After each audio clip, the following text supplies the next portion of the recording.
beberapa larangan yang harus dipatuhi saat berada di Kalimantan. Jika melanggarnya, maka fatal akibatnya. Inilah salah satunya. 1. Untuk pria pendatang, jangan pernah mempermainkan apalagi menyakiti hati wanita Dayak. Jika masa depanmu ingin tetap baik-baik saja. 2. Jangan pernah berani menghina patung kayu suku Dayak yang ada di Kalimantan. Dalam hati sekalipun, maka akan fatal akibatnya. 3. Berlakulah sopan saat berada di pemakaman suku Dayak. Jangan pernah mengucapkan hal-hal yang tidak pantas meskipun hanya di dalam hati jika kalian ingin selamat sampai di rumah. 4. Jangan pernah berani bermain-main dengan mandau asli milik Kalimantan. Dan masih banyak larangan-larangan lainnya. Di setiap daerah pasti memiliki larangan-larangan, maka kita harus menjaga dan menghormatinya. Salam budaya.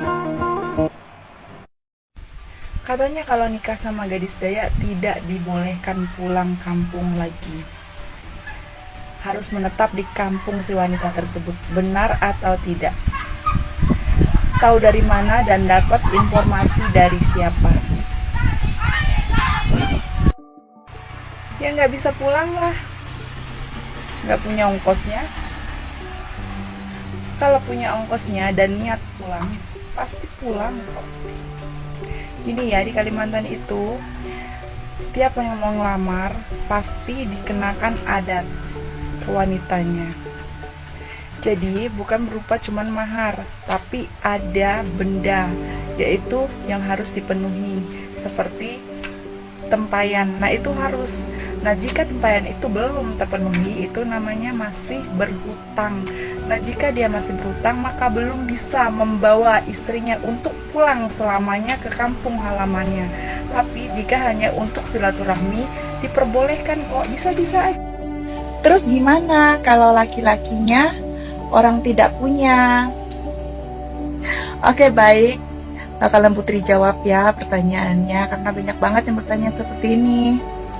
Jadi gini, jika emang laki-lakinya sudah mantap dan yakin atas pilihannya untuk menikahi gadis tersebut, maka datanglah dia ke rumah si wanita, membawa kedua orang tuanya untuk menemui kedua orang tua wanita tersebut. Bertanya, gimana caranya untuk meringankan mahar yang menurut si pihak laki-laki itu besar karena mereka tidak sanggup untuk membayarnya kalau terlalu besar. Otomatis dari pihak wanitanya, karena tujuannya baik, niatnya baik, datang baik-baik, pastinya mikir kan. Nah akan dibantu untuk mencarikan jalan keluarnya gitu loh. Maaf numpang bertanya, orang Dayak itu tidak kasar kan? Aku perjelas, orang Dayak tidak akan berbuat kasar kepada siapapun yang datang ke Kalimantan. Apalagi jika niatnya baik, punya sopan santun, punya etika, maka akan disambut lebih baik pula untuk siapapun itu yang datang ke Kalimantan. Nah ini ada orang Jawa yang menetap di Kalimantan, sudah lama di sini. Langsung kita tanya aja ya orangnya. Halo Pak Le. Ya, Pak Le kan udah lama nih tinggal di Kalimantan. Gimana perasaan Pak Le sama orang Dayak? Apakah orang Dayak itu jahat-jahat, kasar terhadap Pak Le selama Pak Le tinggal di Kalimantan? enggak juga. Orang Dayak pun baik-baik, sopan-sopan, santun, bahagia, ramah. Katanya orang Dayak itu kalau menerima tamu suka ngasih racun. Apa ya Pak Le? Enggak juga. Kak, kenapa tidak boleh menghina patung bisa diganggu? Mitos atau fakta?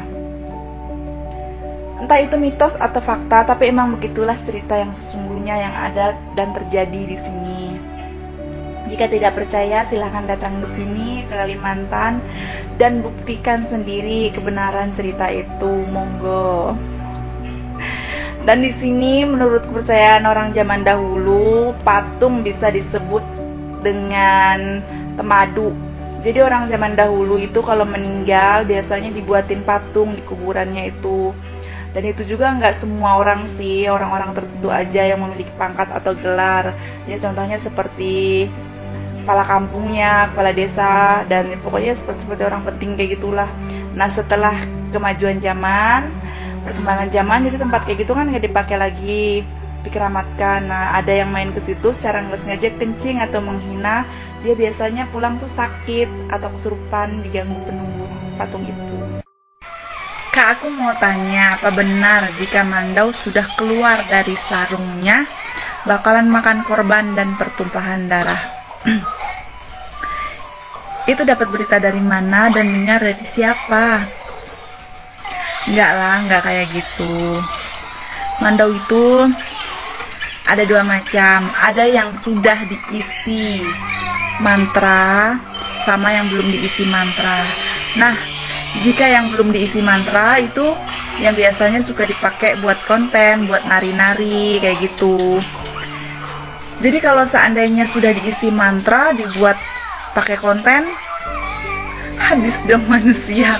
Kalau menurut cerita kayak seperti yang kamu ceritakan tadi, ya kan? Jadi Mandau itu juga nggak sembarangan diisinya, kecuali kalau pas lagi mau dipakai, misalnya kayak ada hal genting atau mau perang, baru Mandau itu diisi pakai mantra, makanya bisa terbang. Tuh.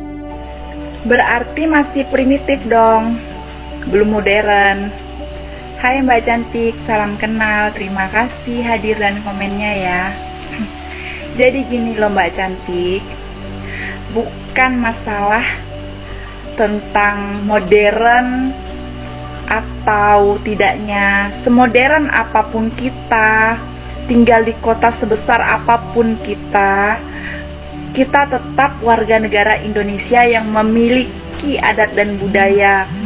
Dan di Indonesia ini banyak ragam suku, contohnya seperti Batak, Jawa, Sunda, dan suku-suku lainnya masih banyak. Dan tidak bisa dipungkiri, semua suku pasti memiliki adat dan budayanya masing-masing dari leluhur dan nenek moyangnya yang harus dijaga. Percaya atau tidak percaya, kita harus menjaganya dan melestarikannya. Kecuali kalau kita tinggal di luar negeri yang tidak memiliki adat dan budaya seperti di Indonesia.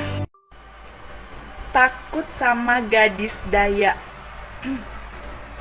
Halo, salam kenal buat semuanya. Sebenarnya apa sih yang membuat kalian itu takut saat mendengar nama Dayak? Khususnya mendengar nama gadis Dayak atau wanita Dayak. Kami itu para wanita Dayak, gadis Dayak, jangan ditakuti. Karena kami juga sama seperti gadis-gadis lainnya, sama seperti wanita-wanita lainnya.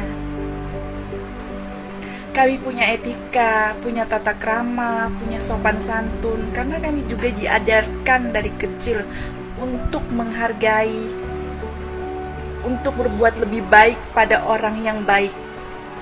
Jadi jika kalian datang pada kami dengan niat baik, pasti kami akan menyambut kalian dengan lebih baik lagi. Nah, tanya kalau tempayan di suku Dayak digunakan untuk apa? Rasanya suku Dayak dan Nurut tak jauh beda. Oke, baik, bakalan aku jawab ya. Biasanya kalau di suku Dayak, khususnya di daerah saya, Kalimantan Barat, Kabupaten Sintang, tempayan itu ada dua jenis, tempayan biasa dan tempayan pemali. Jika tempayan biasa biasanya digunakan untuk membuat tuak, penyimpanan tuak atau penyimpanan beras, begitu. Beras padi ladang, padi kampung gitu kan. Nah, disimpan di dalam tempayan biasa itu atau penyimpanan tuak.